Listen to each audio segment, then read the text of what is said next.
Shalom saudara-saudara yang saya kasihi di dalam Tuhan. Bacaan yang menjadi bahan utama khotbah tepat di hari kemerdekaan RI yang ke-80 di minggu ini terambil dari Ibrani pasal 11 ayatnya yang ke-29 sampai dengan pasal 12 ayatnya yang kedua. Demikian firman Tuhan.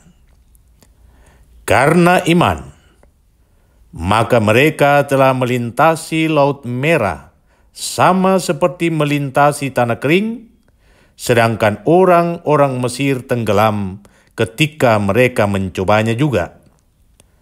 Karena iman, maka runtuhlah tembok-tembok Yerikho setelah kota itu dikelilingi 7 hari lamanya. Karena iman, maka Rahab, perempuan sundal itu, tidak turut binasa bersama-sama dengan orang-orang durhaka, karena ia telah menyambut pengintai-pengintai itu dengan baik. Dan apakah lagi yang harus aku sebut?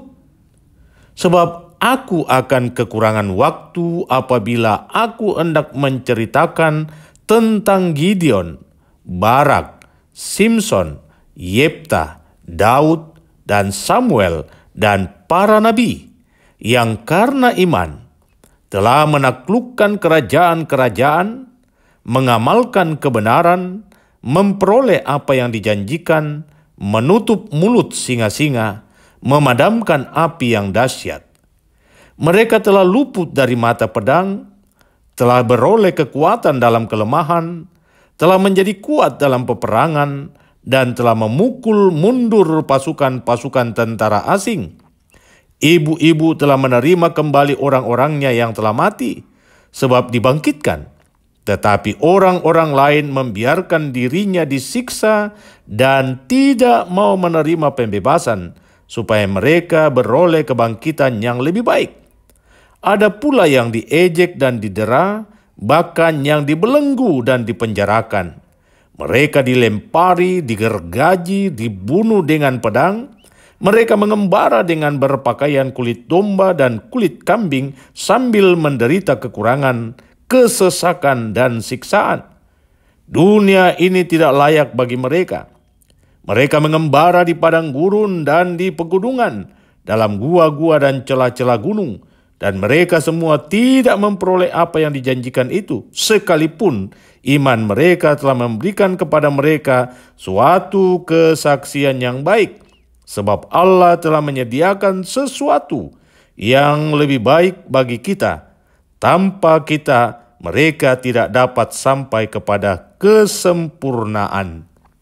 Karena kita mempunyai banyak saksi, bagaikan awan yang mengelilingi kita, marilah kita menanggalkan semua beban dan dosa yang begitu merintangi kita dan berlomba dengan tekun dalam perlombaan yang diwajibkan bagi kita. Marilah kita melakukannya dengan mata yang tertuju kepada Yesus yang memimpin kita dalam iman, dan yang membawa iman kita itu kepada kesempurnaan, yang dengan mengabaikan kehinaan, tekun memikul salib ganti sukacita yang disediakan bagi Dia yang sekarang duduk di sebelah kanan takhta Allah. Demikian sabda Tuhan, terpujilah namanya. Tema kita, berlombalah dengan tekun dalam iman. Saudara-saudara yang kekasih dalam Tuhan, hari ini seluruh lapisan anak bangsa, baik itu tua maupun muda, anak-anak maupun orang dewasa, laki-laki maupun perempuan, yang memiliki jiwa kebangsaan, nasionalisme, dan patriotisme, akan menyatakan rasa syukur kepada Tuhan atas 80 tahun kemerdekaan negara yang kita cintai ini. Dan sebagai warga gereja yang mencintai negeri ini, Mari kita menyatakan rasa syukur dengan pekik suara kebangsaan merdeka, merdeka, merdeka. Tentu saudara-saudara, rasa syukur itu tidak hanya kita nyatakan sebatas kata-kata ataupun dengan pekik kebangsaan. Tetapi kita mau mewujudkan lewat tindakan kita untuk merawat, menjaga, dan mempertahankan setiap jengkal dari tanah ini agar tidak dikuasai oleh bangsa asing atau segelintir anak bangsa yang berhati serakah. Karena kemerdekaan ini adalah anugerah dari Tuhan. Lewat perjuangan yang tidak mudah. Sebuah perjuangan yang harus dibayar dengan darah dan nyawa, jiwa dan raga para pahlawan. Maka kita wajib untuk menjaga dan merawat kehidupan bersama sebagai anak bangsa yang terdiri atas berbagai suku, bahasa, dan agama dalam bingkai kebinekaan. Dan terus menyatakan tekad yang sama bahwa NKRI, Negara Kesatuan Republik Indonesia, adalah harga mati. Sesuatu yang tidak bisa diubah dan digantikan dengan yang lain. Dan saya mau mengatakan bahwa hanya orang yang beriman, yang tahu mensyukuri nikmat yang Tuhan sudah berikan atas kemerdekaan ini. Dan hanya orang yang beriman yang akan terus berjuang untuk kebaikan hidup bersama dalam rumah besar yang terbentang dari Sabang sampai Merauke, dari Miangas sampai ke Pulau Rote, yakni Negara Kesatuan Republik Indonesia yang berasaskan Pancasila dan berlandaskan Undang-Undang Dasar 1945. Saya sendiri bangga dan bersyukur bahwa tahun ini perayaan atas kemerdekaan negeri kita jatuh tepat pada hari Minggu yang kemudian dibingkai dalam sorotan tema berlombalah dengan tekun dalam iman. Tema kita masih di seputar iman berdasarkan kitab Ibrani. Ingat, minggu lalu tema khotbah berbicara tentang iman yang sejati, iman yang murni, iman yang tulen, iman yang tidak terkontaminasi dengan pengaruh luar, iman yang tidak terkontaminasi dengan hal-hal yang jahat, iman yang walaupun harus menghadapi tantangan, bahkan melangkah dalam kondisi kemustahilan, namun tak pernah berubah. Putih tetap putih, tak akan berubah menjadi hitam. Dan iman itu yang dihidupi oleh tokoh-tokoh seperti Habel, Enok, Nuh, Abraham, dan yang lainnya. Mereka adalah pribadi yang tetap melangkah maju berdasarkan perintah Tuhan. Walau realita yang mereka alami setiap hari ternyata jauh dari ekspektasi, mereka tetap percaya bahwa janji Tuhan itu ya dan amin, sebab yang memberi janji itu adalah setia. Mereka tetap percaya bahwa Tuhan pasti menggenapi apa yang dijanjikannya. Dan tema kita sekarang tepat di hari kemerdekaan yang ke-80, negeri yang kita cintai ini, lebih menekankan partisipasi kita dalam mengisi kemerdekaan yang adalah anugerah Tuhan dengan perkara kebajikan sebagai bahagian dari buah-buah iman. Kemerdekaan ini harus kita maknai sebagai khasana sukacita menghadapi sebuah perlombaan. Jadi sebagai orang yang beriman, kita harus berpartisipasi dengan tekun demi keberlangsungan bangsa ini dengan menabur benih-benih kebajikan. Dan itu adalah sebuah perlombaan dan kita sebagai anak-anak Tuhan harus keluar sebagai pemenang. Ya, kita harus proaktif berlomba untuk hal-hal yang baik. Bukan berlomba untuk menabur benih kebencian, keonaran, fitnah, menebar hoaks, dan segala bentuk tindakan yang memecah belah kesatuan dan persatuan bangsa ini.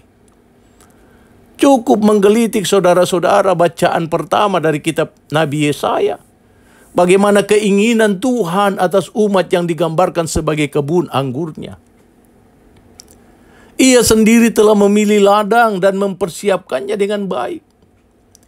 Ia sendiri telah membuat alur untuk dialiri air agar ada ketersediaan air yang cukup untuk kebutuhan pertumbuhan apa yang hendak ditanamnya. Ia telah menyingkirkan batu-batu yang akan menghalangi pertumbuhan benih yang akan ditanamnya. Ia sendiri telah mendirikan menara jaga di tengah kebun itu untuk memantau tanaman yang hendak ditanamnya agar terhindar dari binatang pengerat. Ia sendiri telah memilih benih yang terbaik untuk ditanam di lahan yang sudah disiapkannya itu. Sekarang ia menanti hasil yang terbaik dari apa yang dikerjakannya. Tetapi kenyataannya tak sesuai dengan ekspektasi. Bukan anggur yang terbaik yang didapatkannya, melainkan anggur yang buruk. Bukan anggur yang manis yang ia dapatkan, tetapi anggur yang asam. Inilah gambaran dari umat yang tidak tahu mensyukuri nikmat Tuhan. Jangan sampai kita juga menjadi sasaran dari pesan sang nabi yang juga tidak tahu mensyukuri nikmat Tuhan atas kemerdekaan ini. Sekali lagi, jangan sampai kita menjadi sasaran dari pesan sang nabi ini yang juga tidak tahu mensyukuri nikmat Tuhan atas kemerdekaan ini. Karena itu, pertanyaan penting yang patut kita ajukan pada diri sendiri. Apa yang harus aku perbuat agar hidupku tidak menjadi celah atau aib di hadapan Tuhan? Apa yang harus kuperbuat agar terbukti bahwa diriku telah mensyukuri nikmat atas kemerdekaan ini? Itu pertanyaan penting yang patut untuk kita gumuli secara bersama-sama. Karena itu, mari kita kaji pesan yang tersirat dalam kitab Ibrani ini. Setelah sang penulis menggambarkan bagaimana umat Allah melintasi Laut Merah seperti melintasi tanah kering, sedangkan pada sisi yang lain, orang-orang Mesir terjerembab dan tenggelam. Kenyataan itu diimani dengan sungguh sebagai tindakan Tuhan untuk memberi kemenangan pada pihak yang lemah. Maka demikian pula fakta runtuhnya tembok Yeriko. Hal itu hendak menggambarkan tentang tindakan Tuhan yang melampaui akal sehat manusia. Akal sehat kita berbicara tentang realita kokohnya benteng Yeriko yang tidak mungkin ditembus oleh kekuatan manusia. Tetapi iman berbicara tentang realita ilahi yang tak dapat dibentengi oleh apapun juga. Realita itu pula yang menyelamatkan setiap orang yang membuka hatinya bagi pekerjaan pelayanan tanpa memandang masa lalu orang tersebut. Perhatikan Rahab, si perempuan sundal. Ia menjadi saksi dari pembenaran karena iman. Jikalau Rahab tidak mengimani kekuasaan Allah Israel, maka ia tak akan mengambil resiko yang akan mendatangkan celaka bagi dirinya dan bagi keluarganya dengan menyembunyikan dua pengintai yang diutus oleh Yosua. Rahab telah mengambil peran dalam rencana Allah untuk mewujudkan janjinya atas Israel. Dan buah dari tindakan iman itu, nama Rahab tercatat dalam silsilah nenek moyang Tuhan Yesus. Matius pasal 1 ayat 5. Sang penulis masih mau mengupas begitu banyak saksi-saksi iman yang memberi diri untuk dipakai dalam perlombaan iman. Namun tak cukup waktu untuk mengulasnya. Tetapi apa yang sudah dia sebutkan tak dapat disangsikan. Bahwa realita iman melampaui akan akal pikiran manusia. Dan hanya mereka yang berserah dan menaruh harap pada Tuhan. Karena iman, merekalah yang akan keluar sebagai pemenang. Saudara-saudara yang kekasih dalam Tuhan, saya mengajak saudara-saudara untuk memperhatikan pasal 12 ayat 2. Dan saya mengajak saudara-saudara untuk membacanya bersama-sama. Mari kita baca bersama-sama. Demikian firman-Nya. Marilah kita melakukannya dengan mata yang tertuju kepada Yesus, yang memimpin kita di dalam iman dan yang membawa iman itu kepada kesempurnaan, yang dengan mengabaikan keinahan tekun memikul salib ganti sukacita yang disediakan bagi Dia yang sekarang duduk di sebelah kanan takhta Allah Bapa. Dalam Alkitab New English Version, terjemahan baru bahasa Inggris, dipakai kata looking to Jesus the pioneer. Ini sangat menarik. Kita diajak untuk melihat atau memandang kepada Tuhan Yesus sebagai pionir. Pertanyaannya sekarang, apa itu pionir? Pionir itu dipakai untuk menerjemahkan kata bahasa Yunani yang merupakan teks asli Alkitab Perjanjian Baru, di mana sang penulis kitab Ibrani memakai kata archegos, sebuah kata yang dipakai dalam dunia olahraga yang kemudian diterjemahkan ke dalam bahasa Indonesia dengan kata kapten tim. Jadi sang penulis mau menegaskan kepada kita bahwa Tuhan Yesus adalah pionir atau kapten tim. Tidak hanya sebagai pemimpin tetapi kapten. Dalam dunia olahraga Yunani zaman itu, kapten tim bertanggung jawab memimpin, mengarahkan dan menyemangati semua anggota yang ada di dalam timnya. Kemenangan tim sangat ditentukan oleh kemampuannya dalam memimpin anggota timnya. Untuk lomba lari, khususnya lari estafet yang diperlombakan secara tim, sang kapten akan menjadi yang pertama untuk memberi contoh. Dan ketika ia sudah sampai ke garis finish, ia akan menyemangati teman-teman satu timnya. Ayo lari cepat, kamu pasti bisa. Nah, Tuhan Yesus, saudara-saudara, sudah ada di sorga. Ia sudah ada di garis finish, titik tuju yang akan kita gapai. Sedangkan kita lagi melanjutkan perlombaan di bumi ini. Sebagai kapten tim, Tuhan Yesus menyemangati kita dengan firman-Nya. Kita harus terus berlari dengan mata tertuju kepada Dia. Kita tidak boleh mengalihkan pandangan kita kepada yang lainnya. Walau tantangan sangat berat, kita harus percaya bahwa kita ada pada jalur yang tepat, yakni jalur kemenangan. Ingat saudara-saudara, Tuhan Yesus ada di sana untuk menyambut kita. Tuhan Yesus sudah melakukan perlombaan dengan baik. Ia telah mengakhirinya dengan sebuah kemenangan. Ia meninggalkan teladan itu buat kita. Teladan dalam hal apa? Teladan dalam hal ketaatan. Ia taat sampai mati, bahkan mati di atas kayu salib, tempat yang sangat terkutuk itu. Ia meninggalkan juga teladan dalam hal kesetiaan. Ia tetap setia walau harus menanggung dera, dihina dan diludahi. Ia juga meninggalkan teladan dalam hal kerendahan hati, sekalipun ia adalah Tuhan. Namun hal itu tidak membuat dia meninggikan diri. Bahkan dia rela memperlakukan dirinya sebagai hamba yang melayani, membasuh kaki murid-muridnya, salah satu contoh hal kerendahan hati. Juga teladan dalam hal perbuatan kasih dan kebajikan. Tidak membalas kejahatan dengan kejahatan, tetapi membalas kejahatan dengan cinta. Bapa, ampunilah mereka, sebab mereka tidak tahu apa yang mereka perbuat. Inilah bentuk perlombaan yang benar, saudara-saudara, yang harus kita lakukan dengan tekun dalam iman. Bukan berlomba menebar kebencian, bukan berlomba menebar fitnah, bukan berlomba menebar berita bohong, berita hoax, bukan berlomba untuk melakukan segala bentuk kejahatan dan kebejatan. Nah, dalam kaitan dengan kemerdekaan negara kita yang tercinta, kemerdekaan yang ke-80 tahun, maka sebagai orang yang beriman, wajib hukumnya kita berlomba-lomba untuk menebar perkara-perkara kebajikan. Kita harus menjadi garda terdepan dalam penegakan kebenaran dan keadilan, bukan sebaliknya. Karena itu marilah kita berdoa bersama.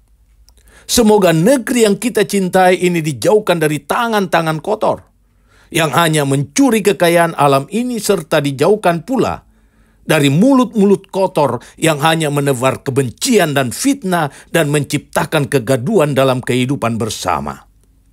Mari saudara-saudara, berlombalah dalam hal-hal yang baik, bukan dalam hal-hal yang jahat.